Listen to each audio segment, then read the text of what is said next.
怎么就想不开自杀了？他女儿还那么小，可怜哟。哎呀，可怜什么呀？听说是婚前失贞，被夫家给撵出来了。那孩子呀，还是他偷人生的野种。要我说，这种人就该进猪笼。昭昭不是野种，昭昭是娘亲的宝贝，娘亲不会自杀的。娘亲昨天还说要带昭昭去吃城南的麦芽糖，娘亲才不会丢下昭昭的。有人不忍心上去拉她，丫头啊，你娘已经去了，快起来，别冻坏了啊。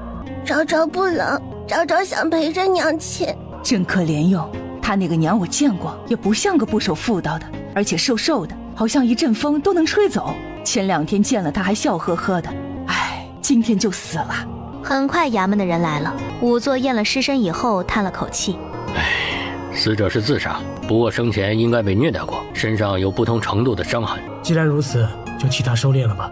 这丫头怎么办啊？中永侯府那边不打算认他，说他是个野种，早点死了才好呢。昭昭眼泪涌了出来，她想说她不是野种，可她不敢出声。不远处，一辆低调奢华的马车停了下来。前方发生了什么？属下这就去探探。侍卫离开了片刻，又折返回来。启禀王爷，是5年前怀着孕被中永侯府赶出来的温家大小姐温时宜，她在院子里自杀了。就是被错报找回来的大小姐。据说这温时宜刚出生就被调包，被村妇养大，后来才被温家找回来。只可惜是个不安分的，容不下养女温奕欢，处处针对陷害，被温府给扫地出门。好不容易嫁进了中永侯府，又因为婚前失贞怀了野种，怀着孕就被撵出来了，处处透着诡异，还真是有点意思。裴荣景漆黑的目光盯着昭昭精致的小脸看了半晌，莫名觉得有些熟悉，脑海中不自觉想起曾经重要时被他强迫的女子。只可惜那次过后，他再也找不到人。忽然他从马车上下来，径直朝着那边走去。王爷这是去哪里？燕语，本王缺个女儿，你看她怎么样？王爷是想收养那个孩子啊？裴荣景阴冷的目光猛地瞥向他。你想说什么？属下是觉得王爷真有眼光，那孩子一看就跟王爷很像，简直一个模子刻出来的。他说着，目光又看了眼昭昭倔强的小脸，莫名的真觉得像极了。该不会真是王爷的孩子吧？昭昭正哭着，一道阴影照在他的头顶，他茫然的抬起头。小丫头，本王缺个女儿，你要爹爹不要？昭昭沉默。半个时辰后，裴荣景命人将温时宜的尸身收敛了，找了个风水宝地下葬。好了，现在可以跟本王回家了吗？谢谢叔叔帮我埋葬了娘亲。叫爹爹。爹爹。皇宫，太后的慈安宫。气死哀家了，哀家不过是让他去相看个姑娘，他倒好，竟然将人家姑娘的眉毛都给烧了。这要哀家什么时候才能抱上重孙女儿？太子还年轻，你还不如指望皇上多生几个。那个生不出孙女的不孝子，哀家还能指望他吗？满后宫的女人，就没一个生出女儿的，真是造孽呀！摄政王也到了娶亲的年纪，不如太后指望一下摄政王。荣景是个好的，可是哀家怎么听说他好南风？他真能给哀家娶个媳妇儿回来生孩子吗？他揉捻着眉心，想想就头疼。摄政王从殿外走了进来，手中还拎着一个奶娃娃，一言不发地塞进了太后的怀里。本王的女儿，你瞅瞅。太后惊得不轻，险些扔掉手中的小人儿，低头看了眼，就见一个脏兮兮的小女娃怯生生地望着她，叫皇祖母。皇祖母。片刻后，太后如梦初醒。你从哪儿抱来的孩子？母后不觉得这孩子和本王很像吗？嬷嬷在一旁端详了半晌。这孩子啊，和摄政王小时候像极了，尤其这眉眼和嘴巴，哎呦，简直一个模子里刻出来的。这孩子当真是你的？裴荣景扬了扬眉，没承认也没否认，总归是要当亲生的养的，是不是对于他来说也没什么关系。哎呦，长得真好看呀，眼睛亮晶晶的，不像你那个爹，一天到晚就知道板个脸。小郡主叫什么名字？奶奶，我叫昭昭，朝露的昭。好名字。齐嬷嬷哪里被人这么亲切地喊过奶奶，顿时激动的眼泪也跟着出来了。小郡主可真可爱，就是怎么浑身都脏兮兮的，是不是有人欺负你？太后这时候也反应过来，忍不住皱眉。荣景，是你欺负昭昭了。裴荣景沉默。太后意识到这里面肯定有故事，想着孩子在这里也不好过多询问，招呼齐嬷嬷将昭昭带下去洗澡换衣服。她这才看向裴荣景，说说吧，到底怎么回事儿？母后可还记得5年前我在宁王府赏春宴被暗算那次？你是说你受了伤还中了媚药那次？没错。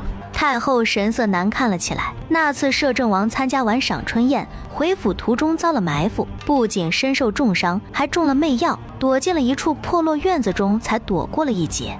那时他已经神志不清，在媚药的作用下，把无意闯进来的少女给侵犯了。事后他也找了那女子许久，却杳无音讯。事情过去了这么久，没想到那女子竟然还为他生了个孩子。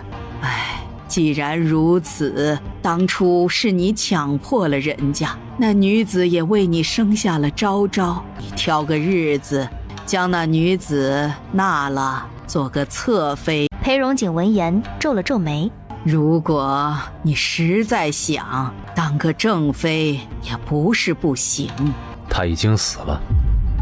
什么？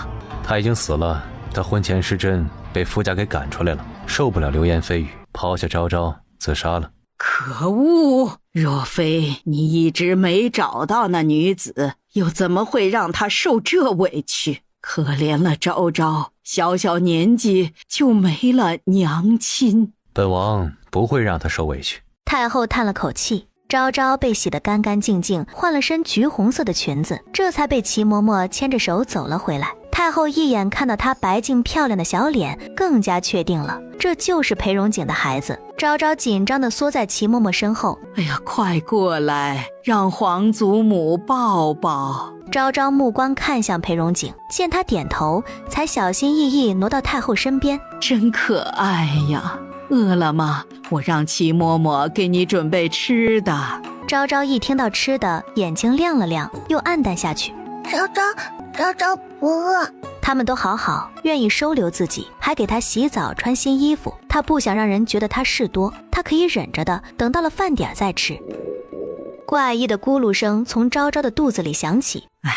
你这孩子饿了还不说。齐嬷嬷，快去让膳房准备饭菜，尤其是小孩子爱吃的水晶糕，也准备些。老奴这就去。不到半个时辰，色香味俱全的饭菜全部端了上来。昭昭啊，多吃点儿。哎呦，你看你瘦的，哀家都心疼了。昭昭还是第一次见到这么多好吃的，眼睛都亮了。皇祖母，昭昭真的可以吃吗？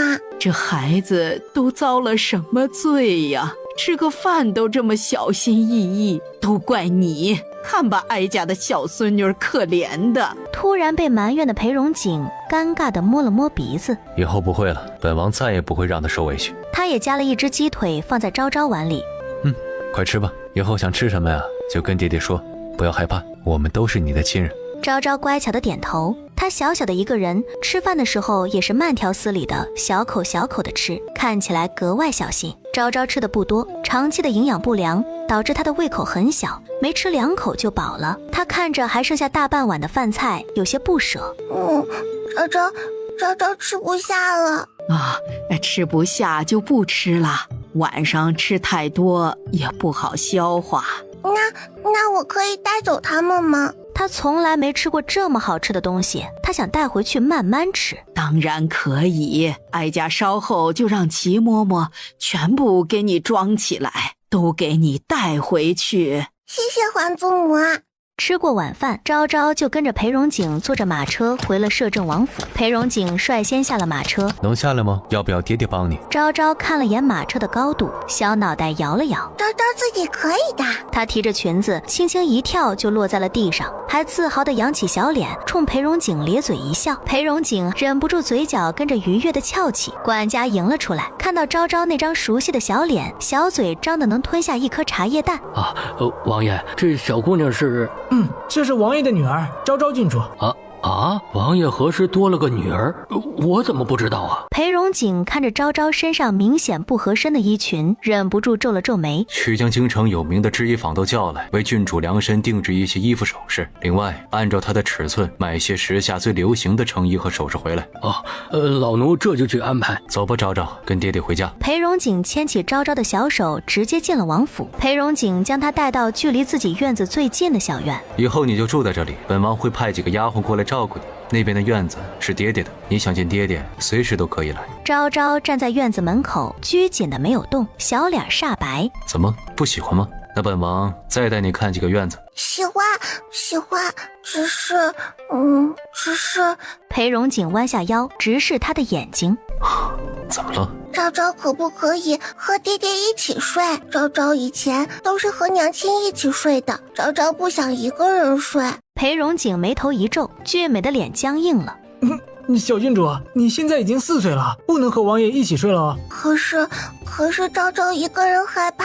他伸手揉了揉昭昭的脑袋。不怕，有青梅和粉桃陪着你。青梅和粉桃是挑选给他的贴身婢女。粉桃温柔地笑着蹲下来，乖，小郡主晚上睡觉，奴婢们会守在旁边的。对，奴婢也会守着小郡主的。昭昭苦着一张脸，张了张嘴想说什么，又咽了下去。他不能任性，否则新爹爹会不喜欢他的。夜晚，睡梦中的昭昭忽然低低抽泣起来，惊动了躺在旁边榻上的青梅。他急急地走上前，看到昭昭不知是不是做噩梦，眼泪哗哗地流下来。娘亲不要走，娘亲不要丢下昭昭，娘亲。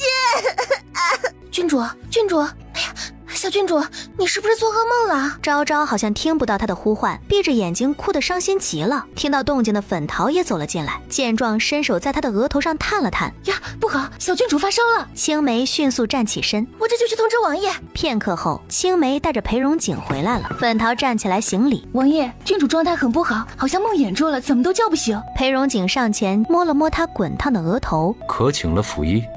已经找人去通知了，这会儿怕是在来的路上了。昭昭睡得很不安稳，小脸泛着不自然的潮红，眼睛闭得死死的，眼泪却不停地流下来。府医怎么还不来？还不快去催？是，奴婢这就去。青梅一抖，立马往外跑。他刚跑出房门，就看到管家带着府医急匆匆走来。快，王爷已经等急了。府医不敢多做停留，马不停蹄地进去给昭昭把脉。片刻后叹了口气：这孩子情绪大起大落，受了冻，又长期营养不良，这才病倒了。老九这就给他开一副药方，熬好给他喝下去，很快就会好。还不快去！府医擦了擦额头的汗，立即出去写药方了。药熬好后，裴荣景亲自给他一点点喂了进去。见小丫头苦得直皱眉，还给她贴心的塞了一颗蜜饯。他刚将人放下，袖子就被小丫头给拽住了，嘴里不知道嘟囔了句什么，这才安稳的睡了。他眉头皱得更深，扯了扯衣袖，结果刚动就发现小丫头嘴巴一憋，又要哭出声。裴荣景立马不敢动了，只是一张脸铁青着，很不自在。小郡主这是不想让王爷走。看着小丫头没有安全感，即便是睡着了也舍不得放手的模样，裴荣景心底好像被啄了一下。这还是第一次有人如此信任他，依赖他。这里有本王守着，你们都下去吧。青梅和粉桃退下后，他盯着那张和他十分相似的脸，忍不住有些好奇。一开始只是想养着逗逗乐，顺便逃避太后的催婚，没想到随手捡回来的小丫头竟然和他长得如此相似。若不是知道当时温师仪才被找到，人还没进京，他真要怀疑这丫头是自己的种了。翌日，敏锐的裴荣景刚觉察到一道视线落在他的身上，他就唰地睁开了眼。小丫头刚靠过来的小身板一抖，立马缩了回去。爹爹。裴荣景愣了片刻，眼底的冷冽瞬间收敛。他伸出手在他头上摸了摸，灼热的温度已经退了。好点了吗？还有没有哪里难受？昭昭好啦。王爷，宫里传来话，皇上命您带着昭昭郡主即刻进宫。带上昭昭。裴荣景脸黑沉了下来，心中已经知道了皇兄想要干什么。爹爹，是昭昭做错了什么吗？裴荣景闻言一怔，面色温和了许多。是爹爹想到了讨厌的人，和昭昭没关系。昭昭乖巧的点头。太好了，爹爹不是生我的气。昭昭洗漱完就被抱着塞进了宫里派来的马车。爹爹，我们是要去见皇祖母吗？哼，还有个很讨厌的人。很讨厌的人？昭昭一头雾水。爹爹讨厌的人，昭昭也不喜欢，昭昭只喜欢爹爹。听他这么一说，裴荣景十分不爽的心情立即好转。不知道那位听到这话会不会气死？慈宁宫，裴荣景刚牵着昭昭进去，就被一群人给围住了。啊，这是摄政王的女儿吗？跟她长得好像啊，好乖，好甜。太子殿下绕着昭昭走了一圈。哪里像了？分明更像本殿下。皇叔绝对是抢了姑的女儿。二皇子轻嗤出声。哼，大哥好不要脸，自己不想娶妻子自己生，就想抢别人的。六皇子趁机钻到了昭昭面前。哎，小娃娃，本殿下瞧你颇有几分眼缘，可否跟本殿下回府啊？昭昭害怕的往后缩。这就是爹爹讨厌的人吗？果然好可怕，一上来就想抢走昭昭。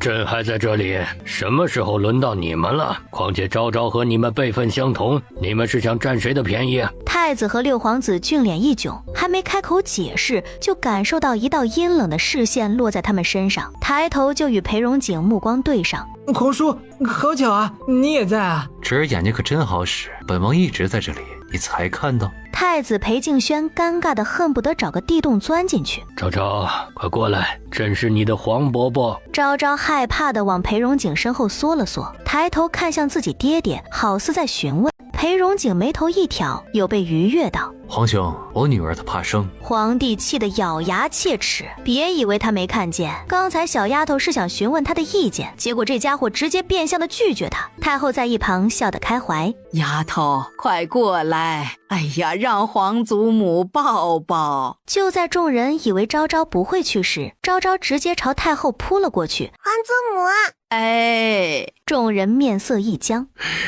这咋还挑人呢？尤其是皇帝，脸黑得像锅底。太后见他那吃了瘪的样子，忍不住笑出声：快去让你黄伯伯抱抱。他从昨夜呀听说你的存在，到现在都没舍得闭眼，一大早就盼着你过来啦。昭昭闻言有些吃惊，不自觉地朝皇帝看去，后者僵硬黑沉的脸在看到小丫头看过来时，硬是挤出一抹笑。昭昭突然觉得她有点可怜，小眼神不自觉扫向裴荣景。裴荣景见皇帝吃瘪，心情大好，想过去就过去，爹爹准了。昭昭眼睛倏地一亮，迈着小短腿就朝皇帝伯伯身边跑。皇伯伯。朕的好昭昭。他立即弯腰将昭昭抱起来放在腿上。昭昭快说，你都喜欢什么？只要朕有的都给你搜罗过来。什么都可以吗？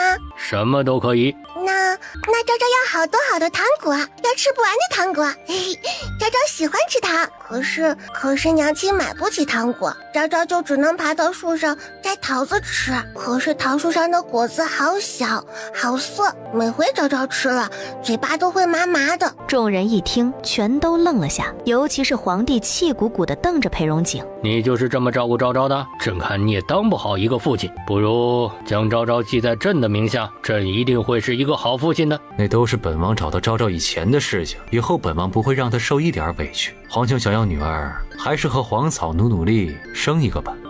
还生啊？都生了3个了，全是男孩，放过我不好吗？太子、二皇子和六皇子都是我生的呀。哼，你别得意，朕早晚会有女儿的。昭昭眼底浮现笑意，他觉得这些人好像都不讨厌他，而且还都是爹爹的亲人，他好开心，他以后也是有亲人的人了。在宫里吃过早膳，皇帝又安排马车将他们送出了宫。刚走进王府，管家就急匆匆地走来，在裴荣景的耳朵边低语了句。裴荣景的面色顿时阴沉了下来。昭昭，爹爹还有公事处理，你先回院子好不好？我可以在旁边等爹爹吗？裴荣景皱了皱眉，想起地牢的血腥。爹爹是要去审讯犯人，你不害怕？有爹爹在，队长什么都不怕。什么都不怕，这小丫头可真敢说。好，爹爹带你去，不过一会儿可别害怕的哭鼻子。昭昭信心满满的点着小脑袋，紧跟在他的身后。几人很快来到了王府的地牢。裴荣景悄悄朝小丫头扫了一眼，见她并没有露出恐惧的神色，悬着的心松了下。地牢中央绑着一个黑衣人，他的身上布满了鞭伤。燕羽见到来人，立马恭敬道：王爷，刺客还是不肯招供。他说完就对上了昭昭的小眼神。王爷竟然把郡主都带来了。裴荣景冷冷地哼了声，牵着昭昭的手走上前。本王劝你还是老实交代，否则本王不介意一刀刀将你凌迟。你以为我会怕死啊？想要知道我主人是谁？等你死了，我再告诉你。还敢嘴硬？这个人我认识，我在淮南王府见过他。我也是。上次我偷吃了王府里的一点糕点，他还想杀了我呢，还好我跑得快。他就要死了，摄政王可是凶残的很，绝对不会放过他。昭昭微微皱眉，他爹爹才不凶残。他顺着声音朝牢房的角落望去，竟然看到了2只小老鼠凑在一起啃着馒头屑。他呲了呲牙，凶巴巴道：我弟弟是大好人，天大的好人，对昭昭很温柔的，才不凶呢。2只老鼠惊愕地看向昭昭，他是在跟我们说话吗？不确定，要不再看看？没错，我就是在跟你们说话。老鼠手中的馒头屑掉在了地上，一哄而散。过了一会儿，又小心翼翼地跑回来。你真能听懂我们说话。你们不准说爹爹的坏话，不说。你们刚才说你们见过这个坏人，那他是哪里的？淮南王府啊，他是淮南王养的死士，就是他想要刺杀你爹爹。一次不成，他们还会派人过来的。好像是你爹爹拿了他什么重要的东西，他怕那东西泄露出去。可恶，我是不会让他得逞的。裴荣景听见小丫头自言自语，有些好奇地揉了揉她的脑袋。昭昭是不是害怕了？昭昭摇摇头，一脸纠结地看着他。爹爹，那个黑衣人想要刺杀你吗？昭昭别担心，爹爹很厉害，他们杀不死爹爹的。可是小老鼠说淮南王还会派人来刺杀你的，和他一样都是死士。你说谁？淮南王。淮南王？什么淮南王？是淮南王。裴荣景的面色瞬间冷凝了下来。你怎么知道的？小老鼠嗖的一下跑没影了。别提我们，他会把我们都抓起来剥皮抽筋的。昭昭好像没听到，是小老鼠告诉昭昭的，他们在淮南王府见过他。就刚才那2只老鼠？爹爹，我跟你说哦，他们之所以刺杀你，好像是你拿了淮南王一件很重要的东西，淮南王怕你将那个东西泄露出去，才要杀你灭口的。裴荣景一头雾水，他和淮南王交情甚浅，他何时拿走过他什么东西？爹爹是不相信昭昭吗？不是，爹爹只是很惊讶，昭昭竟然能听懂老鼠说话。昭昭很厉害的。对，昭昭最棒了。他牵着昭昭的手重新走回来。你以为你不说，本王就查不到是不是淮南王派你来的？你怎么知道？说完反应过来，立即否认。不，我不是。你想要攀要淮南王，我才不会上你当呢。是吗？难道你不想知道那件东西被本王藏在何处？黑衣人彻底慌了，眼底布满惊恐。他知道，他竟然真的知道了。刺客的表情已经说明了一切，可是裴荣景还是不解，他真的没拿过淮南王任何东西，他为何会盯上他？裴荣景拉着昭昭走到一旁的凳子上坐下。说吧，那东西是什么？为什么淮南王宁可刺杀本王，也不敢过来讨要？你不知道，你诈我！裴荣景并不否认，依旧似笑非笑盯着他。黑衣人顿时觉得头皮发麻，他果然如传闻中那般恐怖。是。黑衣人咬着牙，硬是一声不吭了。他也不知道啊，他收到的命令就是找一件女子的东西，又没说是什么。我知道，是他让人偷走的皇贵妃肚兜。没错，淮南王痴恋皇贵妃，奈何皇贵妃却嫁给了皇帝，还忍受不了相思之苦，这才让人偷了肚兜放在床头，睹物思人呢。可惜上次太后生辰宴时，他喝了酒，肚兜不小心遗落，被太后的猫叼走了。摄政王刚好路过，还以为是摄政王捡走了，他怕摄政王威胁到皇贵妃的性命，才要先下手为强的。昭昭小脸皱巴巴的，好像没有完全听懂。爹爹，什么是睹物思人呐？还有淮南王为什么要偷皇贵妃的肚兜呢？小君主说了什么？南王偷了皇贵妃的肚兜，还睹物思人，这是我能听到的吗？这也是小老鼠告诉你的？他们还说皇祖母收成的时候，淮南王弄丢了皇贵妃的肚兜，以为是你捡走了，怕你伤害皇贵妃，这才要派人杀你灭口呢。裴荣景脸色铁青，不是，主子就为了个肚兜，让我们来送死？裴荣景站起身，眼神凉凉地落在黑衣人身上。不用审了，放他回去，让他告诉淮南王，本王可没兴趣偷什么肚兜。昭昭被他抱着往外走。爹爹不去找淮南王报仇吗？淮南王曾经为大圣朝立下汗马功劳，因为上阵杀敌断了子孙根，即使对皇贵妃有念想，也无济于事，且皇兄知道了也不会处置的。爹爹受委屈了。本王可不是会吃亏的人，等着吧，那老家伙会自己上门赔礼道歉的。调查到刺客背后的人，裴荣景心情大好，下午干脆带着昭昭去逛街，害怕阵仗太大，昭昭不自在，他只带了燕语一人出门。到了京城最大的饰品房，裴荣景拉着昭昭就往里走，留了燕语守在门口。昭昭看上什么就拿什么，爹爹都给你买。爹爹，我不想要，爹爹给昭昭准备的东西都很好，还那么多，昭昭都用不完了。那怎么够？一天一套，那些都不够昭昭1个月穿的。一天一套，爹爹是要将我当成花架子吗？裴荣景瞧着他震惊的小模样，忍不住笑着摇头，看把小丫头吓得。他转身对着小厮说道：好了，去把适合他的东西都包起来，送到摄政王府。小的这就去办。买完了首饰，他又想起来这小丫头好像还没吃过醉春楼的水晶虾饺，就准备带她去尝尝。刚准备出门，昭昭迎面就撞上了个身影，有巴掌昭昭朝脸呼来，他下意识抬手一躲，巴掌落在了他的手背上。不长眼睛的贱东西，我家小姐也是你能撞的。裴荣景刚跟小厮说话，没注意，等他反应过来，他抬脚将人踹飞出去。什么脏东西也敢动本王的女儿！他心疼地弯下腰，将昭昭抱起来，看着他红肿的手，眼底的寒意更浓烈。燕语，他哪只手动的昭昭，就废了他那只手。是，属下这就去办。丫鬟还没爬起来，燕语已经走到了跟前，抬起脚踩在他的手腕上。疼不疼？不疼。小骗子，都红了还不疼？有爹爹在，昭昭就不疼了。见到自己贴身婢女被废了一只手，苏慕瑶忍不住哇地哭出声来。你们知不知道我家小姐是谁？她可是中永侯府的五小姐。你们敢这么对我们，就不怕中永侯府报复吗？报复本王很好。燕语，让人去请中永侯过来。是。这人竟然认识中永侯，他还自称本王，该不会是什么皇室中人吧？丫鬟哆嗦了一下，咬了咬牙，不甘示弱。哼，你们撞到了人，还敢叫我们侯爷过来，怕不是想要虚张声势吧？他一个王爷出门，怎么会不带随从？肯定是冒充的。小厮已经将东西打包好抱了出来，一见这阵仗，顿时慌了。裴荣景却示意他搬来了东西和茶具，径直坐了下来。别急，等爹爹替你报仇。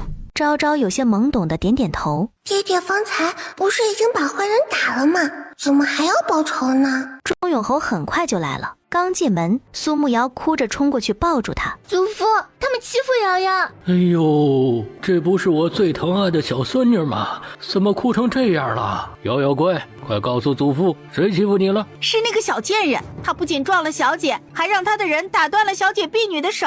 好大的胆子！你们没说瑶瑶是中永侯府的小姐吗？奴婢说了，可是对方根本就不把中永侯府放在眼里，还嚣张地说，即便中永侯来了，也得向他们低头认错。苏慕瑶诧异地看向丫鬟，刚才对方这么说了吗？不过看到祖父越发愤怒的脸，苏慕瑶立即打消了说穿的念头。那个小贱人竟然如此羞辱我，就要好好教训一顿。还有他身边那个人，他竟然敢打断翠儿的手腕，真是该死！放肆！那人在何处？在那里。钟永侯恼怒地抬头，猛地瞧见一张熟悉的面孔，立即上前恭敬道：摄政王怎么也在这儿？您刚才可是看见了那欺负我孙女的贼人？裴荣景嘴角一勾，将手中茶盏放下。本王就是钟永侯口中的贼人，钟永侯打算怎么处置本王呢？王爷这是何意啊？怎么，你家里的贱婢没有告诉你？钟永侯难以置信地扭头朝丫鬟望去，后者紧张地缩了缩脖子。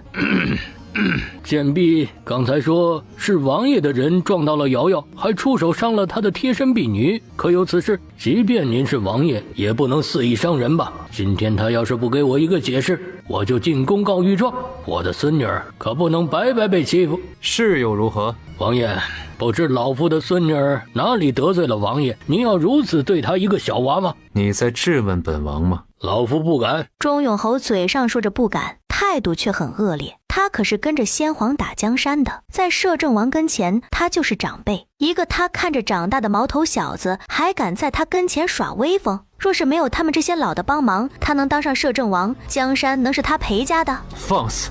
那钟永侯不如先回答本王，长国郡主又该当何罪？什么郡主？哼，本王的女儿昭昭郡主被你钟永侯府的贱婢给打了。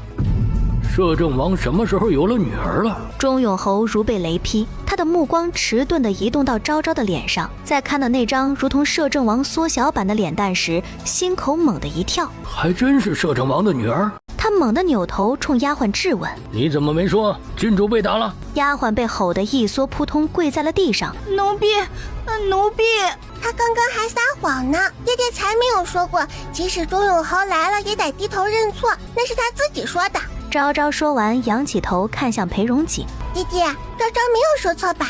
昭昭记性最好了，当然没说错。钟永侯怒火攻心，他堂堂侯爷竟然被自己家的下人给耍了。瞧着裴荣景对昭昭的宠溺，钟永侯知道今天怕不能善了了。是老夫没有看管好下人，让他们冲撞了郡主，老夫回府后定会好好管教。侯爷还真是慈悲，要是本王的人，这种欺主的奴才就该杖杀了。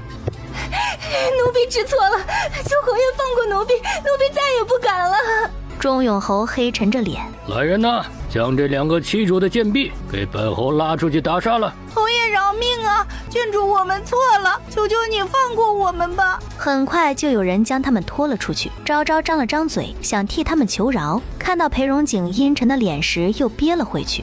是觉得爹爹太狠了吗？爹爹没有错。如果今天昭昭没有爹爹护着，昭昭肯定会被他们打死的。裴荣景愉悦地挑挑眉，没想到小丫头还不蠢。苏慕瑶小脸煞白，眼睛死死地盯着昭昭。都怪他，要不是他，看着他从小长大的2个丫鬟也不会被杖毙了。很快外面的求饶声小了下去，直到停止。老夫这么处理，王爷可满意了？只是处置2个本就该死的丫鬟罢了，本王为何要满意？那王爷还想怎么样？侯爷的人打伤了本王的女儿，还一口一个贱人，侯爷难道不应该给予补偿吗？王爷是想……刚好本王的昭昭缺些首饰，本王正打算给她买些回去，不如这笔钱就由侯爷来出，如何？钟永侯气得牙疼，也不得不认栽。只是到付账的时候，他以为自己出现了幻听。你说多少？2万两？她一个小丫头买那么多首饰做什么？本王的女儿就要宠着，1天1套不行吗？侯爷还是快付钱吧，本王还要带昭昭去吃醉春楼的水晶虾饺呢。你有钱，你了不起，你有本事你出钱呢。最终咬着牙将银票掏了出来，临走时还恼火地冲昭昭冷哼。父女俩开心地去吃了醉春楼的水晶虾饺，一直到傍晚才回家。刚进王府，守在门口的2位皇子就涌了上来。嘿嘿，昭昭，快看哥哥给你带了什么。2皇子裴景彦从后面撞开他。昭昭肯定最喜欢2哥哥带来的糖葫芦了，对不对？昭昭呆愣愣地看着他们，一时之间忘了反应。这么晚了，你们过来干什么？嘻嘻，当然是来找昭昭妹妹的啦。我可是求了父皇好久啊，他才同意我和2哥出来的。以后是要在皇叔的府邸里住上几日了。没错，皇祖母担心昭昭没人陪她玩，也同意了我跟过来。裴景彦勾唇一笑，都近水楼台先得月了，他就不信骗不走昭昭跟他们回宫。裴荣景垂眸看了眼昭昭，昭昭还小，他又不能随时待在昭昭身边，他确实需要有人陪伴。想留下来可以，不过你们可要保护好昭昭，若是让本王知道昭昭受了委屈，本王立即将你们打包送回去。皇叔放心，有我们在，谁也不能欺负昭昭。翌日一早，摄政王就去了昭御司处理公事，裴景彦和裴昭堂带着昭昭去了白鹿书院。刚走进书院，迎面就撞上了被人围在中间的苏慕瑶。他一见到昭昭，眼睛都红了。哥哥，就是他，是他昨天撞了瑶瑶，还让祖父杖毙了翠儿他们。跟在他身后的2个小萝卜头闻言，神色立即变了。苏松年将苏慕瑶拉到身后，好一个小贱人，敢害得我妹妹被祖父责怪，看我今天不打死你！哥，别跟他废话，直接打，他就是个小野种，也不知道走了什么狗屎运，被摄政王捡回去。我看啊，摄政王就把他当个玩意儿，玩腻了就扔了。苏洵在旁边煽风点火，昭昭吓得往后一躲，2人直接冲了过来。旁边的裴景燕立马上前护住昭昭。谁准你打我妹妹的？呸！就打他了，谁让他欺负我妹妹？你敢拦着我们，我连你一起打！小爷不发怒，你当我们是病猫啊？裴昭堂也火了，很快4人就扭作了一团。裴景燕和裴昭堂压着对方打，不一会儿就打得他们鼻青脸肿。苏慕瑶还想趁昭昭不注意从身后推他一把，谁知道昭昭早就看到了，他猛地侧身，伸脚绊在他的腿上。苏慕瑶重心不稳，直直朝苏松年他们摔下去。昭昭骑上去就左右挥拳。他从小就爬树摘桃子，力气可比这些同龄人还大。苏慕瑶嘴角都被打出血了，疼得哇哇大哭。裴景燕和裴昭堂对视一眼，妹妹也太厉害了。很快这边的动静引来了夫子。你们当老夫的学堂是什么地方？把你们的家人都给老夫叫过来，老夫倒是要看看他们是怎么处置你们。听说要叫家长，苏松年、苏洵和苏慕瑶顿时小脸煞白。他们的父亲要是知道他们在学堂里打架，肯定会家法伺候的。反倒是裴景燕和裴昭堂很是淡定。敢让皇帝过来，吃了雄心豹子胆了。白鹿学堂的学子们不仅有名门望族，也有平民百姓。为了防止学子们一心只想攀附权贵，来这里的人都隐瞒了身份。苏慕瑶的父亲最先来的。发生了什么事情了？你脸上的伤是怎么来的？都是那个坏丫头，她推倒了我，还让人打伤了哥哥。苏怀瑾的目光顺着她的手指落在昭昭身上。这丫头有点眼熟啊，我以前见过吗？真是个没有教养的东西。咦，羞，打不过就告状，不是你们先动的手吗？2个大废物加一个小废物，哼，就凭你们还想打我妹妹？呸，弱鸡！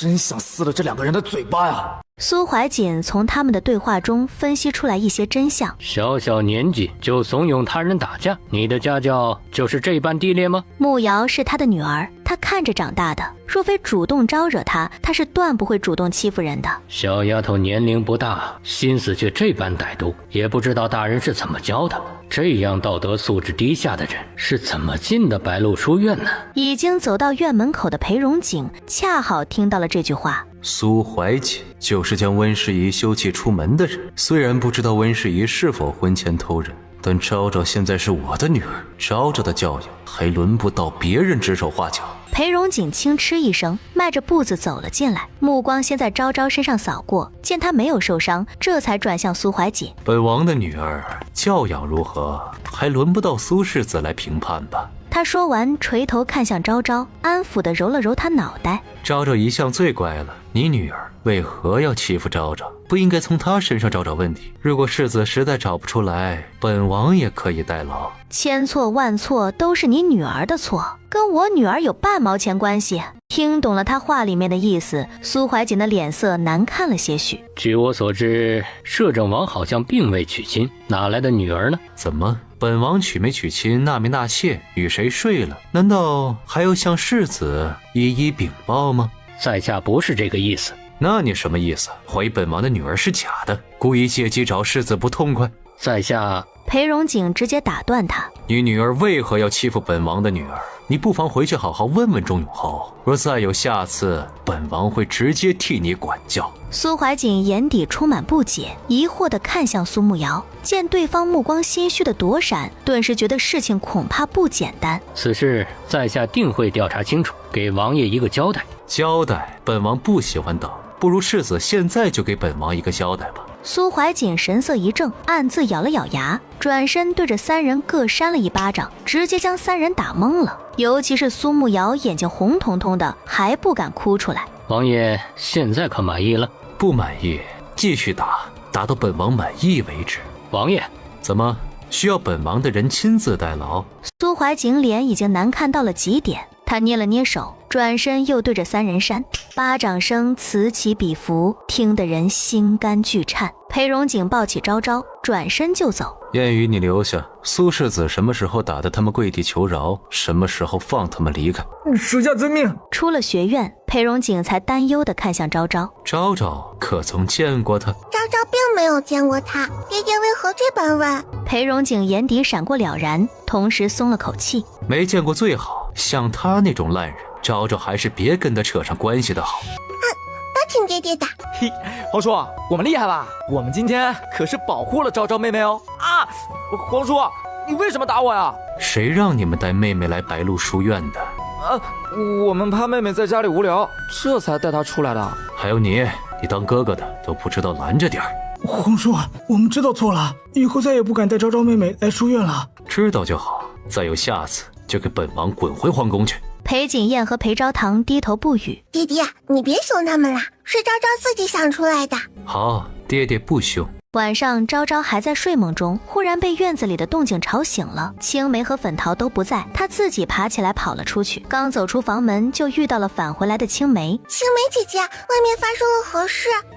宫里来了消息，太子殿下的毒又发作了，王爷和2位皇子已经准备进宫去了。太子哥哥毒发？我知道，我听宫里老鼠说，是有人给太子殿下饭菜里下了毒。对，那毒是从西戎带回来的，连御医都没有办法呢。肯定没办法啦，御医都没见过那种毒。其实很好解的，只需……昭昭听到声音，立马冲进了房间，四处翻找着什么。青梅追了进来。郡主在找什么？可以告诉奴婢，让奴婢来找吗？我在找刚才说话的老鼠。哈？老鼠会说话吗？很快，昭昭就在床底下发现了2只小老鼠。快出来，我带你们进宫。我们才不要去，那些人会踩死我们的。没错，我们还不想死呢。昭昭会保护你们的。小老鼠还是害怕，但是昭昭已经伸手将它们抱进了怀里。老鼠！青梅眼睛倏的一翻，晕了过去。昭昭焦急地将她拖到床上放好，抱着老鼠往外冲。不知道爹爹他们是不是已经进宫了？没有，刚才我听东虫说他们还在大门口，不过已经快出发了。小丫头，你跑快点！昭昭闻言一咬牙，跑得更快了。就在马车驶出去的刹那，昭昭追了出来。爹爹！马车上的裴荣景唰地睁开了眼，他怎么好像听到了昭昭的声音？爹爹！昭昭又不死心地喊了一句：我好像听到了昭昭妹妹喊皇叔。我也听到了。停车！他呵斥了一声，掀开车帘跳了下去，将跑过来的小丫头接到怀里。谁让你跑出来的？我听说太子哥哥中毒了，我想去看看太子哥哥。那你就能大半夜自己跑出来。青梅和粉桃呢？怎么没跟着你？青梅姐姐被吓晕了，粉桃姐姐不知道我跑出来了。吓晕？这是小老鼠，青梅姐姐害怕老鼠。裴荣景压下心中的不适，问道：这是那天地牢里的2只。哇，爹爹好聪明，就是他们。他们说太子哥哥中的毒是西戎那边的，所以御医才找不到解药。西戎？难怪那么久了，太子身上的毒还是无法消除，原来是西戎。爹别担心，小老鼠知道解药是什么，你快带昭昭一起进宫吧。裴荣景闻言点了点头，知道2只小老鼠会说话，也就没那么膈应了，连带着他们将昭昭抱起来塞进了马车。几人很快就进了宫，直接去了太子东宫。太子裴敬轩迷迷糊糊地躺在床上，皇后在旁边哭成了泪人。太后不断转着佛珠，就连皇帝都阴沉着脸一言不发。白玉衣叹了口气：哎呀，此次毒发尤其猛烈，以往的办法已经压制不住了。若是能知道太子殿下中的何毒，微臣说不定还能找出解药。裴荣景带着3人刚走进太子寝殿，就听到了白玉衣的话：太子哥哥究竟中的是什么毒？要怎样才能解掉？是西戎的噬心曼陀。中毒者初期会感到轻微的头晕、四肢乏力，极易忽视。慢慢的，毒素会扩展到5脏6腑，身体浮现出藤蔓形状的纹路，让人疼痛钻心刺骨。那解药是什么？冰雪莲啊，皇帝的宝库中就有一朵。上次我还想进去偷吃来着，结果那门封得死死的，一个老鼠洞都没有。昭昭破涕为笑，还好封得死死的，否则岂不是被他们给吃了？裴荣景见他忽然笑了，扭头问他：是找到解药了吗？弟弟，你附耳过来。昭昭趴在他的耳朵上嘀咕了半天，裴荣景凝结的眉峰终于舒展。他走到床榻边，看向白玉一道：本王曾经在攻打西戎的时候见过这种毒，叫做噬心曼陀。想要解除噬心曼陀，唯有冰雪莲。他说完，目光望向了皇帝。皇兄，臣弟记得你的宝库中就有一朵西域进贡的冰雪莲。皇帝嘴角抽了抽，感情太子受了这么久的苦，你现在才看出来是噬心曼陀？感受到皇帝的哀怨，裴荣景不自然地摸了摸鼻子。他也是才知道好不好？皇帝狠狠瞪他一眼，转身朝大总管吩咐：还不快去取朕的冰雪莲？哎，老奴这就去。大总管走后，白玉一好奇地上前询问：那王爷之前怎么没有发现这毒的来源呢？噬心曼陀起初症状并不明显，本王也是今日看到他脸上的青痕才想起来的。裴荣景信口胡诌了个理由，偏偏这个理由让人不得不信服，因为太子之前毒发确实没有这些症状。一个小太监趁人不注意，打算悄悄溜出去。呀，快看，那个偷毒的杀人凶手要跑啦！昭昭耳边忽然响起一道清脆的声音，他茫然地抬头看去，正好看到太后身后齐嬷嬷怀里抱着的小白猫。这小丫头一直盯着本庙干什么？不去抓下毒的太监，看本庙就能抓住凶手了。她怎么还看本庙？难道本庙今天没洗脸，被她给干出来了？喵，就说不能给人类当宠物，本庙都堕落了。哼，明天就去后妃宫里偷2块金元宝耍耍。这肥猫好啰嗦，比昭昭还啰嗦呢。小丫头，那只猫说的没错，你再不去抓那个小太监，他就要被灭口了。小老鼠缩了缩，往昭昭怀里躲得更深了，生怕那只肥猫看到它们。白猫轻蔑的眼神扫过昭昭的怀里，嫌弃的不行。它可是天天光顾御膳房的喵，有山珍海味的美食不吃，它会去吃2只臭老鼠。昭昭不敢耽误，上前扯住裴荣景的衣摆：爹，快跟我走，再不去就来不及了。裴荣景有些懵，很快他就在昭昭的带领下来到了冷宫附近。爹，快抓住那个人，是他给太子哥哥下毒的。裴荣景顺着他的手指看向冷宫门口，那是太子宫中的长侍太监，他怎么会来冷宫？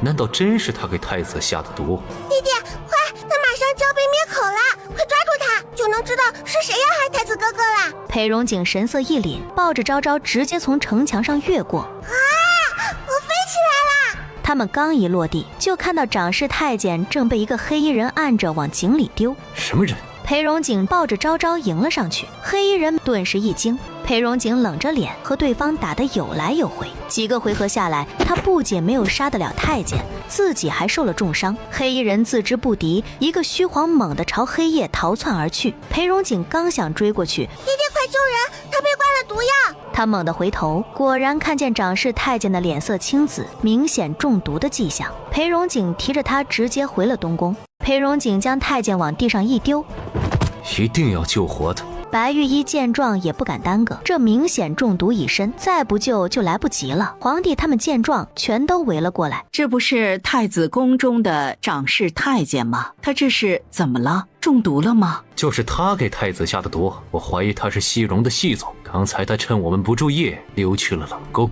差点被黑衣人灭口。裴荣景故意没提昭昭，宫中人多眼杂，他不想让小丫头处在危险当中。西戎当真是狼子野心，手都伸到了我们大圣皇宫里来了。胆敢对朕的太子动手，西戎简直是活腻了。皇帝面容阴沉极了。你为啥怀疑他是西戎的细作？因为噬心曼陀是西戎的毒？噬心曼陀只有西戎皇室才有，他能拿到这种毒，说明背后的人定和西戎皇室脱不了干系。这件事朕会彻查到底。皇帝说完，眼珠子咕噜噜落在昭昭身上。这么晚了，昭昭不如就留在宫里歇息如何？朕给你准备一个大大的豪华的宫殿，怎么样？裴荣景眉头一皱，立即将昭昭提起来抱在怀里。皇兄还是赶快去看看太子吧，本王的昭昭还是想跟着本王回去。昭昭听爹爹的，皇帝婆婆总想拐走昭昭，我可不能上当，不然爹爹会伤心的。皇帝气得俊脸一黑，甩着袖子转身走了。气死我了，气死我了！不就是有个可爱乖巧又听话的女儿吗？我也可以生。折腾了一晚上，昭昭回去就倒头睡了，直到第二天日上三竿，他才朦朦胧胧地醒过来。哎呦，小丫头，你还睡呢？你爹爹这会儿快哭了。就是，还不快去安慰安慰你爹爹？爹爹为什么要哭啊？因为那个肩宽腰细还异常俊美的大奸臣。没多久，昭昭就洗漱完，带着青梅和粉桃去了裴荣景的院子。滚！都给本王滚！他江思周凭什么自杀？他的命都是本王给的，没有本王的允许，他有什么资格死？燕雨灰头土脸地从书房里出来，抬眼一看，就发现了站在院子里的昭昭。郡主还是回去吧，王爷这会儿还在气头上。爹爹他怎么啦？为什么发这么大的火啊？唉，太傅家的大少爷早上被丫鬟发现，就在房中自杀了。这为什么要自杀？是不是像娘亲那样自杀？燕雨张了张嘴，刚想说什么，身后书房的门忽然被打开。要你多嘴，事情都办完了，还不快滚！燕雨肩膀一跨，匆匆离开了院子。昭昭瞧着裴荣景的神色，有些害怕，想了想，还是跑上去抱住了他的腿。爹爹，不生气了好不好？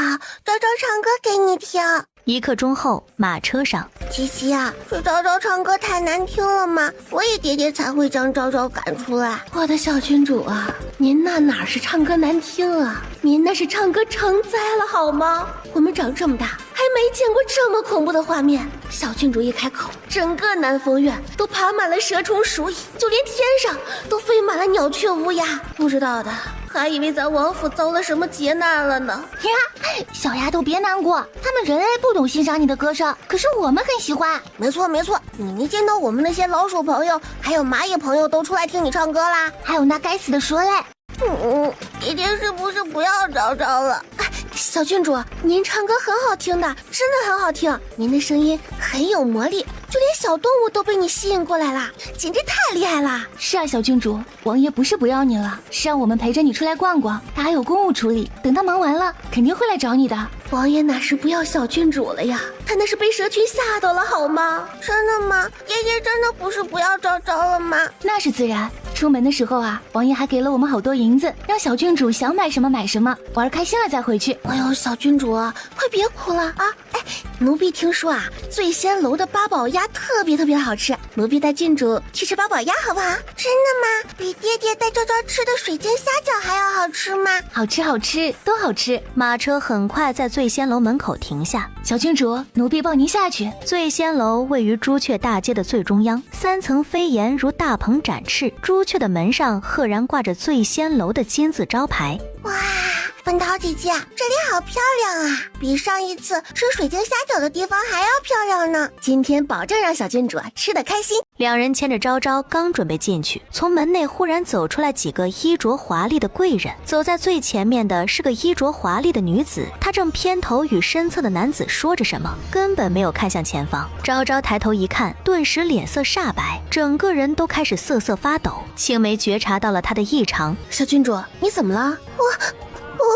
是他们，娘亲，是他们经常来欺负娘亲，娘亲才会自杀的。就在温奕欢和他表弟沈清看过来的瞬间，昭昭神色大变，转身就跑，不能被他们发现，昭昭还要替娘亲报仇呢。昭昭现在什么都没有，只有个爹爹，他不确定爹爹会不会为了他得罪他们，现在最好的办法就是不跟坏姨姨他们对上。哎，郡主你怎么啦？你等等奴婢啊！表姐，你在看什么？哼，没什么，看错了。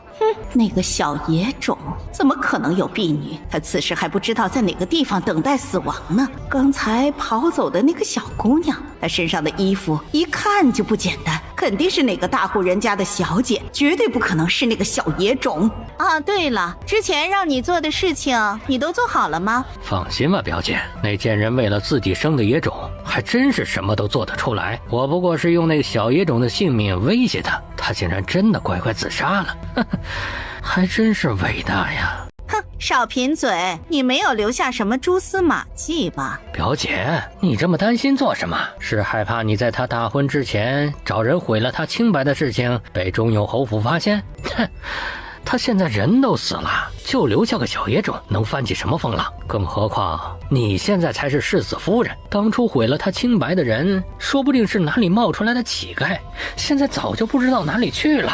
不过斩草还需要除根，你最好是将那个小野种给我一并处理了。我温宜欢绝不能给自己留下任何隐患。温宜欢手指狠狠掐进肉里。当初她原本都嫁给了苏怀瑾，还生下了2儿1女，却因为她假千金的身份被揭穿，中永侯府不肯认这桩婚事，让她从正妻变成了妾室，就为了给那个贱人腾位置。想到苏怀瑾到现在还将那个贱人的荷包放在身上，他就恨不得将温世宜那个贱人挖出来鞭尸。不过是区区一个野种，本少爷弄死他就像弄死一只蚂蚁一样简单。放心，只要你将这件事办妥了，到时候我会让怀瑾安排你进入户部任职的。啊，那沈清在这里就多谢表姐了。昭昭惊慌失措的胡乱跑，他人小，街上人又多，很快钻进了人堆里消失不见。别说粉桃和青梅，就连躲在暗处的暗卫都错失了踪迹。不好了，小郡主不见了！小郡主的状态不对，我们必须尽快找到她。我和暗卫在这里继续找，你赶紧回去通知王爷，让王爷多安排些人来一起找。青梅不好耽误，立马朝摄政王府跑。昭昭没头没脑地跑了很久很久，跑到他彻底跑不动了。他在一个巷子口停下，因为剧烈的奔跑加上害怕，他一口气没提上来，憋晕了。就在这时，有2个酒鬼恰好路过，摇摇晃晃地走上前，其中一人伸出脚踹了踹昭昭。咱们兄弟俩运气真好，竟然在这里碰到了这种上等货色。这要是卖到春风楼，不得赚一大笔银子呀！小丫头快别睡了，你要被人卖掉了。哎呀，快醒醒啊！你再睡下去，就再也见不到你的爹爹了。他怎么还不醒？要不我们咬他一口吧？啊，不行不行，万一我们身上的病毒传染给他怎么办？我们去咬那2个坏人吧。2个人刚准备将昭昭抱走，他怀里猛地窜出2只老鼠，朝他们的脸上扑去。该死的老鼠，敢咬你爷爷耳朵，看我不打死你！他娘的，老子的嘴是你一个畜生能咬的，给老子去死吧！酒鬼们疯了似的开始攻击老鼠们，奈何老鼠们好像提前预判了他们行动，在他们拍过来时立即转移方向。呸呸呸！小老鼠我不干净了，我竟然亲了这个垃圾的嘴巴！这个人的耳朵好臭，他几百年没洗澡啦，比我们老鼠还臭。小老鼠再次吧唧一口咬在了他们的后背。哎呀！这该死的臭老鼠，老子今天非打死你不可！小老鼠们在他们的身上四处躲闪，他们不仅没有打到小老鼠，反而将自己打得鼻青脸肿。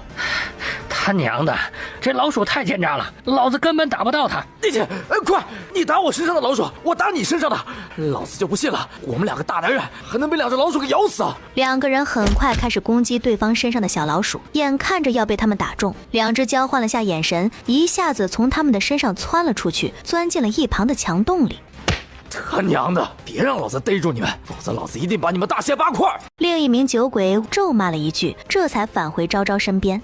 我看这2只老鼠就是从他身上钻出来的，一定是这个死丫头搞的鬼。这死丫头身上该不会还有什么古怪吧？呸！管他什么古怪的，今天栽到了老子的手上，就不能让他跑掉。其中一个酒鬼一只手直接提起了昭昭就要走，小老鼠急得再次从洞里钻了出来。早有准备的2人迅速抽出怀中的匕首朝小老鼠扎去，其中一只小老鼠躲闪不及，被匕首定住了尾巴。好疼啊！哎呀，小丫头，你快醒醒啊！哎呀，你再不醒，我们就要被打死了！酒鬼走到小老鼠身边。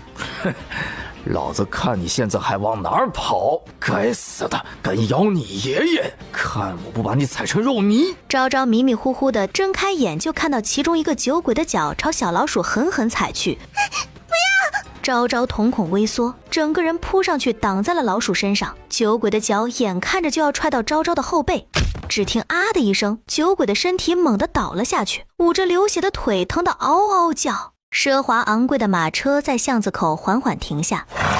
阿玉，怎么停下了？被唤作阿玉的仆从从马车上跳下来，走到车窗旁，恭敬道：少爷，前面有人挡路。发生了何事？是有2个脏东西想对一个小娃娃下手，属下已经出手阻止了。少爷，要不要把那小姑娘救过来？小姑娘？他心中微微一动，皱了下眉，终究还是没忍住道：救回来吧。是，属下这就去办。2个酒鬼见到提着剑走过来的阿玉，全都吓得瑟缩起来。你是谁呀？老子劝你别多管闲事啊！住手！我们可是翰林院沈大人的人。你们是翰林院的沈清的人？没错，你要是敢杀了我们，沈大人是不会放过你的。你们威胁我？马车内的姜慈州眉头皱了下，眼底有寒芒闪过。没想到随手救个小姑娘，背后竟然还有翰林院的手笔。他们想要抓走一个小姑娘做什么？阿玉，打一顿，让人将他们送到沈府，就说是本官做的。他倒是很好奇，这小姑娘是什么身份，竟然让沈清如此大费周章的想要弄死。是少爷。阿玉冷笑着上前，他可是大理寺少卿的人，区区一个翰林院待诏的人也敢威胁他。阿玉把2个酒鬼打晕后，直接命人送去了沈府。回来的时候，看见昭昭还趴在地上，有些好奇地蹲下身。小姑娘，坏人已经被打跑了，你还不走吗？昭昭抬起头，就看见一张清秀开朗的笑脸，眼睛眨了眨，刚想说话，这是赫连月，那个肩宽腰窄、大奸臣的属下，还是那个遗落在外的小皇子。快跑，小丫头！你要是落在了大奸臣的手里，就再也见不到你爹爹了。对，大奸臣有一种怪病，专门吸食幼女的鲜血，每7日就要喝一次，否则就会发狂，很恐怖。昭昭迷迷糊糊地听着，什么也没听懂，就听懂了那句喝幼女鲜血。我的血不好喝的，不要喝我的血。他脑海中立马浮现自己被放血后凄惨躺在地面上等死的画面，渐渐和娘亲死去的场景重合，一激动，两眼一翻，又晕死了过去。小丫头，你不能晕，快醒醒！此时不走，更待何时？完了，真晕了，这可怎么办？我们打不过这个赫连玉啊！阿玉刚听到喝血2个字，瞳孔骤然一缩，他难道认识自己，还知道少爷喝少女血的事情？提起昏死过去的昭昭，直接返回了马车。少爷，这小姑娘身上有问题，她好像知道少爷的秘密。把人先带回去。沈府，不好了，大理寺的人把我们沈府大门口给围住了。你说什么？大理寺？他们为何要围住我沈府？莫非是他教唆温世宜自杀的事情败露了？这怎么可能？他做的那么隐蔽，甚至先是找了人意图强奸他，在他精神破防的时候出现，再用那个小野种逼迫他。他的死，他可没有亲自动手，大理寺怎么会怀疑到他的头上？那大理寺的人可说了什么？大理寺的人抓了2个人，那2个被打得体无完肤，现在就扔在沈府的大门口，说是大理寺少卿姜慈州找人打的，还说要让大人您亲自去接收呢。那2个人是谁？好像是城南的地痞流氓张龙和张虎2兄弟。什么？怎么会这么巧呢？莫非姜少卿真的发现了什么？大人，您没事吧？没事，先过去看看。2人很快到了大门口，此时大理寺的人早已经等候多时。沈大人好大的官威，竟让我等在此等候多时。楚大人，不知道下官犯了何事，还劳烦楚大人亲自跑一趟呢。楚云是大理寺的人，现在就在姜慈州手下，是他的左膀右臂。他见到楚云，就好像见到了姜慈州，没来由的心中发怵。听他们说，他们是为沈大人做事的人，沈大人不如问问他们。这已经酒醒了的2人一看到沈清，立马连滚带爬地扑到他脚边。大人，小的知错了，你可一定要救救小的们呐！我们再也不敢了，求大人救救我们吧！楚大人，不知道他2人犯了什么事啊？他们试图拐卖幼童，被我们大人撞个正着，还想对我们大人的人出手。沈大人，你说他们犯了何事啊？沈清闻言狠狠松了一口气，竟然不是因为温世宜，那可就好办了。张龙、张虎这2人他必须保下来，否则难保他们不会在大理寺说什么对他不利的事情。他手上很多脏活都是这2人去帮他办的，绝对不能让他们被带走。他佯装恼怒道，在2人身上踹了一脚。你们好大的胆子，竟敢拐卖幼童，还敢对大理寺少卿出手，你们是活腻了？张龙和张虎立即对视一眼，心中已然有了盘算。大人，是冤枉啊，我们真的没有拐卖幼童啊。我们是见到一个小姑娘躺在巷子口，以为她生了什么病，这才跟弟弟准备带她去就医的，绝对没有要拐卖幼童啊。我们真的冤枉呀！大人若是不信，大可以去查。我们过去的时候，那小姑娘早就晕倒了，还有2个小老鼠想要咬她，是我们救了她呀。为了救她，我们兄弟2人还被小老鼠咬了一身的伤。那你们为何又要对大理寺少卿的人出手啊？张龙眼睛滴溜溜一转，张口就来。我们以为他们才是想要抢走幼童的人，这才还算聪明。沈清心中松了一口气。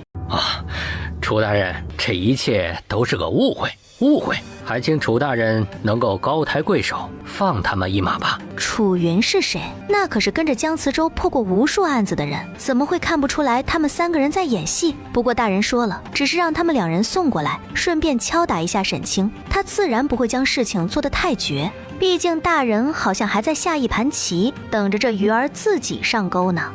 哼，再有下次，绝不轻饶。沈大人，坏事做多了，可是会做噩梦的，您还是好自为之吧。他猛地转身，大手一挥，我们走。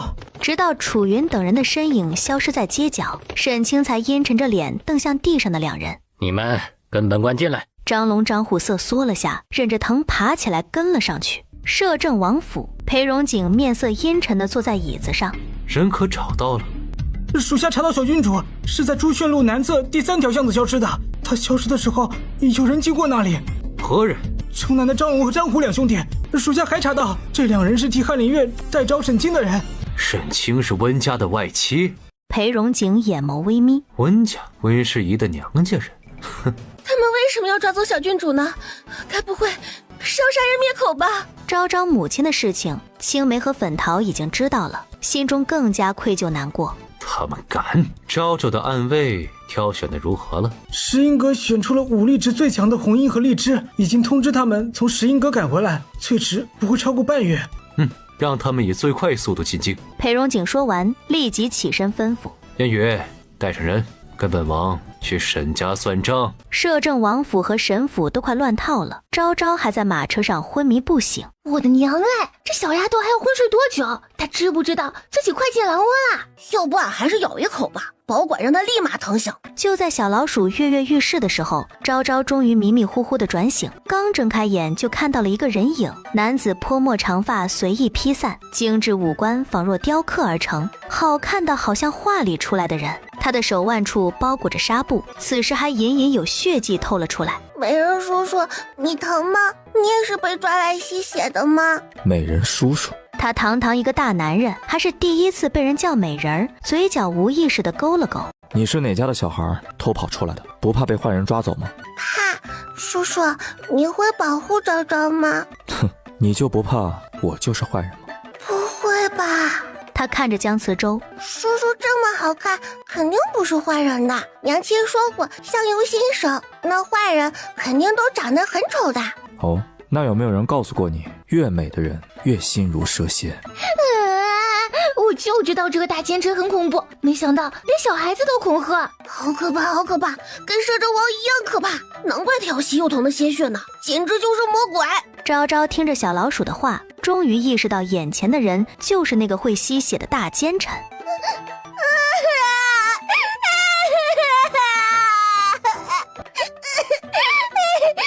昭很听话的，不要吸昭昭的血好不好？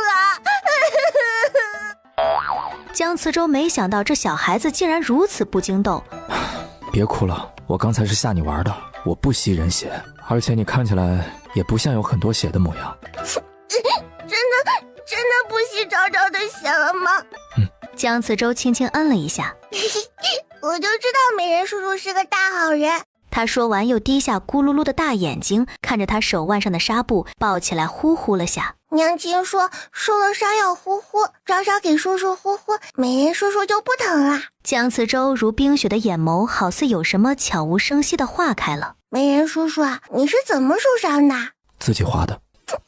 美人叔叔你不要死，昭昭不要你死。美人叔叔，你要是想吸血的话，就吸昭昭的吧，昭昭不怕疼，你别再伤害自己了。江慈洲挺拔的身影僵住。好，我不伤害自己了，你别再哭了啊！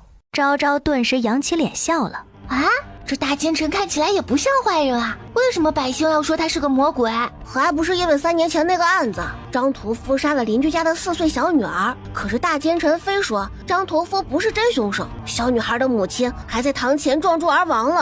啊，那件事我也知道，张屠夫后来也被问斩了，这件事儿就这么结案了。但是因为他逼死了受害者的母亲，所以百姓都觉得他是个大奸臣，善恶不分。小女孩父亲是个大夫，他觉得大奸臣当初肯定是想要包庇张屠夫，给他下了嗜血蛊，所以他才会每隔7日就得吸食幼童鲜血，否则就会失去理智，变得疯狂。唉，也是可怜。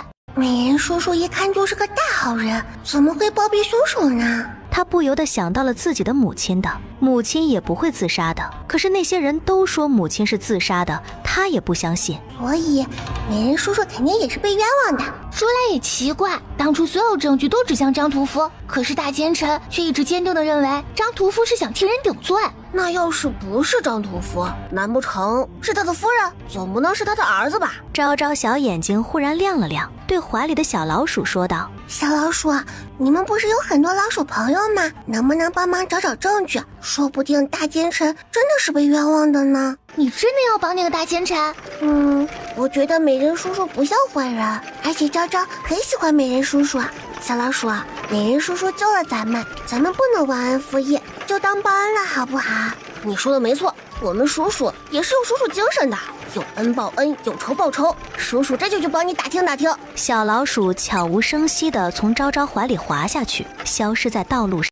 马车到了太傅府停了下来，闭目养神的男人缓缓睁开了眼眸，看到在旁边打瞌睡的小姑娘，忍不住勾了勾唇。阿玉，去打听打听，她是哪户人家的小姐，让她的家人过来领人。阿玉从马车上跳下去，属下这就去办。神府，沈清跪在地上，整个人都是麻木的。他要不要这么倒霉，1天之内得罪了整个圣经2大煞神？王爷突然大驾光临，不知所谓何事啊？裴荣景眼眸微微一抬，沈清立马感觉被毒蛇缠住了脖子，呼吸都紧了几分。张龙和张虎是你的人？怎么又是这2个人惹的祸呀？王爷问你话呢，还不快回答？是下官的人。他们现在在何处？在厢房疗伤。来人，把人给本王带过来。是。立即有人领命去抓人，沈清吓得都快瘫坐在地上了。这该死的张龙和张虎到底给他惹了多少事？早知道他们是个祸害，他就应该在那件事办成后直接灭口算了。刚还在疗伤的2人，下一秒就被蒙逼的带到了正厅。小的张虎，小的拜见大人，拜见大人。说，你们今天下午在朱雀街附近抓走的小姑娘在哪儿？敢说一句谎话，小心我割了你的脑袋！小姑娘，又是小姑娘，那小姑娘到底是何方神圣啊？我们没动那小姑娘，她被大理寺少卿给带走了，还敢撒谎！大人息怒，我们说的都是真的。那小姑娘的确是被大理寺江少卿的人给带走了，不信你们可以问沈大人，他可以为我们作证。没错，他们身上的伤，就是大理寺的人打的。负责这件事的人是楚云，楚大人。燕语微微皱眉，回头看向裴荣景，去太傅府。后者面容黑沉，径直从座位上站起身朝外面走。就在沈清等人松了口气时，沈大人御下不利，重打30大板。张龙、张虎意图伤害小郡主，直接杖毙。沈清和张龙、张虎猛地抬头，完了，这是想要他们的命啊！裴荣景等人刚到太傅府，就碰到了出门的阿玉。参见摄政王，摄政王可是来看我家少爷的，他刚回府，此时应该在花厅。我这就让人去通报，摄政王和我们家少爷还真是相爱相杀啊！少爷前脚刚回家，摄政王后脚就到了。哼，本王才不是来看的，他今日是否带了个小姑娘回来？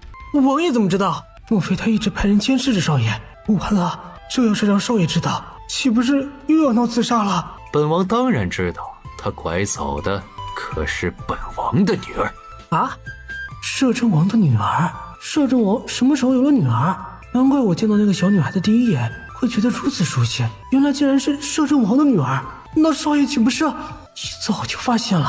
难怪会让家人带回来，不愧是少爷啊！这是准备拿捏住摄政王的女儿，以死来拿捏摄政王吗？不知道阿玉大脑风暴的裴荣景推开他，直接大步朝里面走。好你个姜思周，本王不过是让人阻止你自杀，你竟然要拐走本王的女儿，好得很呐！花厅中，昭昭捏起一块梅花糕塞进嘴里，吃得不亦乐乎。看了眼身边正在看书的美人叔叔，他用小手捏起一块桂花糕，径直走到他身边，小手一抬，桂花糕送到了他嘴边。我不吃。美人叔叔，这桂花糕很好吃啊，你快尝尝。娘亲说，如果遇到喜欢的东西，就要分享给喜欢的人。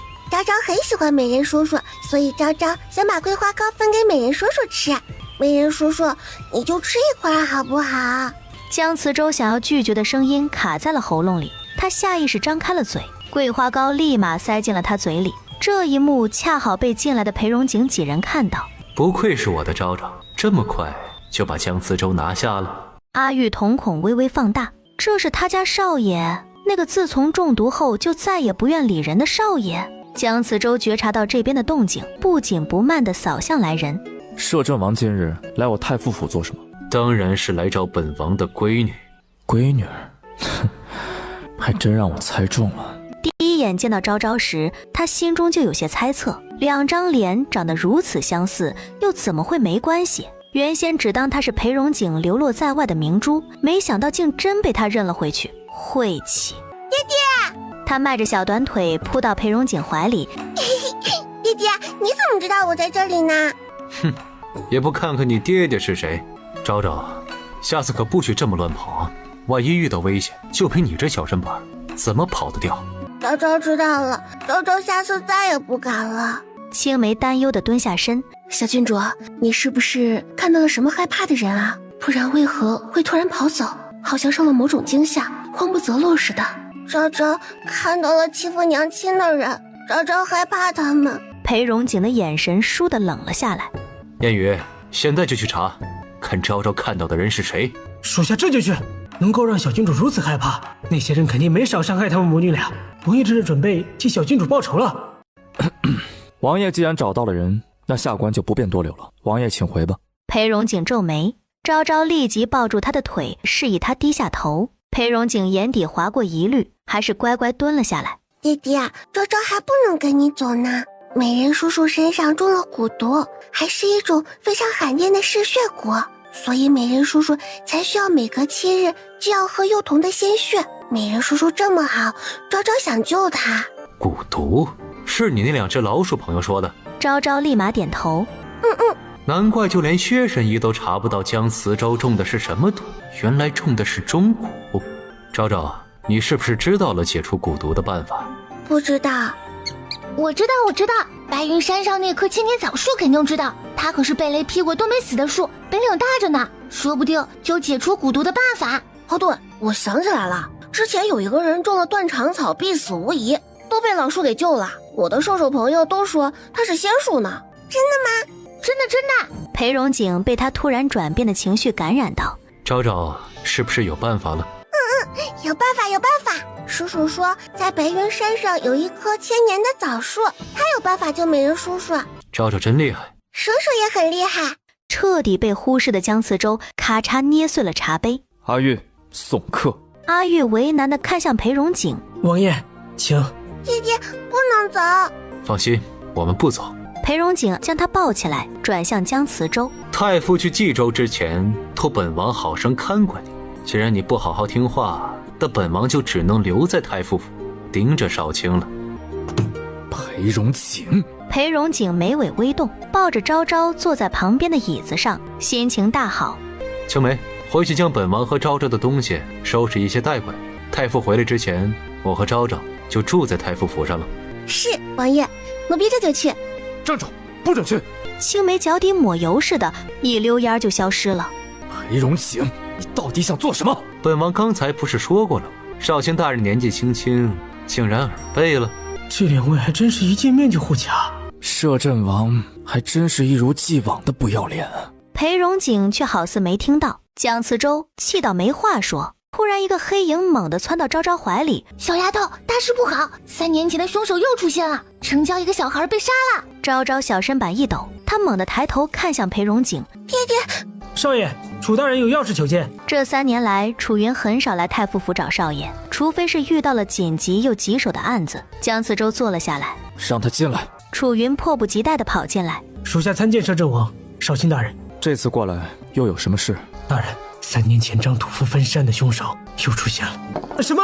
江慈州目光寒冷。发生了什么事？今日有人报案，城郊一处人家的孩子被杀了。我们赶到现场查看，发现死者被杀的手法和痕迹都和3年前张屠夫案的作案手法一致，且在案发现场还发现了一把剔骨刀。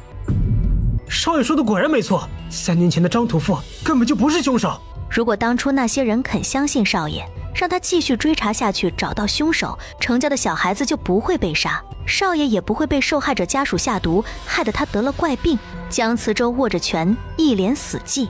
这一次还会有人相信他吗？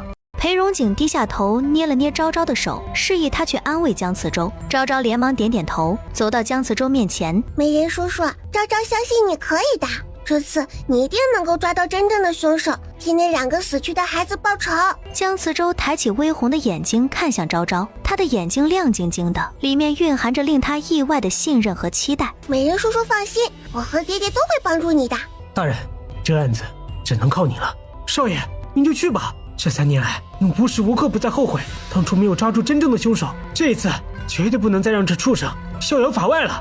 这3年来，少爷不仅要忍受着良心上的谴责，百姓的误会，更是每隔7日都要承受钻心之痛。即使如此，他也没有稀释幼童鲜血，他宁可是死，都不想伤害他人，却还要被世人误解成大奸臣。江慈州的拳头下意识握紧，眼底闪过挣扎之色。裴荣景将一切看在眼里，心底微微叹了口气，忽然站起身。走，难不成还想等本王抱你去？江慈州死寂的脸色忽然闪过厌恶和羞愤。